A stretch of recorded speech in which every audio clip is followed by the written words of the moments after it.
এখন ওলিয়াল্লাহ নিয়ত করতে হবে, ঠিকই আছে, কিন্তু নিয়ত করার সাথে সাথে আকীদা শুদ্ধ করতে হবে, হস্তজন ঠিক করতে হবে, আদব সরবর ঠিক করতে হবে, তখন সে ফায়দা লাভ করে। এছাড়া ফায়দা লাভ করতে পারবে না, 1000 বছরের মেহনত করলেও পাবে না। কারণ ফয়েজ তো তার মধ্যে প্রবেশ করবেই না। ফয়েজ তো কোনো পাহাড় পর্বত না, এটা সূক্ষ্ম জিনিস, এটা নূর, এটা নূর প্রবেশ করে। এই নূরটা তো কখনোই প্রবেশ করবে না, প্রবেশ করবে যখন তার আকীদা শুদ্ধ হবে তখন, এছাড়া কখনোই প্রবেশ করবে না। তাহলে তো উবাই বিন সুলুল অনেক বড় ফায়দা লাভ করতে পারত।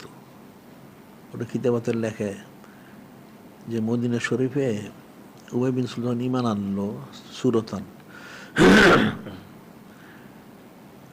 নূরে মুজাসসাম হাবিবুল্লাহ হুজুর পাক সাল্লাল্লাহু উনি যখন তাশরিফ আনতেন বাইরে, তখন আফজাল উন্নাস বাদাল আম্বিয়া হযরত সিদ্দিক উনি সবসময় থাকতেন। আবার সাথে সাথে উবাই বিন সুলুলটা থাকতো সব সময়। তা আফজাল উন্নাস বাদাল আম্বিয়া সিদ্দিক ওনার উদ্দেশ্য ছিল যে নূরে মুজাসসাম হাবিবুল্লাহ হুজুর পাক সাল্লাল্লাহু তোমার খেদমত করে ওনাকে খুশি করা যেভাবে হোক। আর ওই মুনাফিকটার উদ্দেশ্য ছিল কিভাবে ফিতনা সৃষ্টি করা যায়, নাউজুবিল্লাহ। যার জন্য সে ওই মুনাফিক সে মারা গেছে, সে তো ফায়দা লাভ করতে পারে না। বিষয়টা কঠিন, নাকি যদি শুদ্ধ না হয়, হস্তজন না থাকে, কোনো দিন ফায়দা লাভ করতে পারবে না। এটা কঠিন বিষয়। কেলমে তাসব অনেক সহজ, অনেক কঠিন।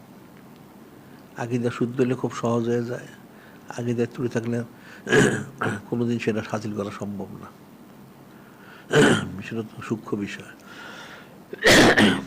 এখন যেন জিকির করতে হবে বেশি বেশি। জিকির করলে যদি আকীদা শুদ্ধ হয়, হস্তজন হয়, আদব সর্বজ শিখতে পারে, বিষয়টা এটাও সূক্ষ্ম বিষয়। আল্লাহ ইখতাসসু রহমতি মাইয়াশা, আল্লাহ যাকে ইচ্ছে তাকে রহমত দ্বারা বেষ্টন করেন, তাকে রহমত দান করেন, কবুল করেন ইত্যাদি। আল্লাহ তো কোনোদিন হবে না।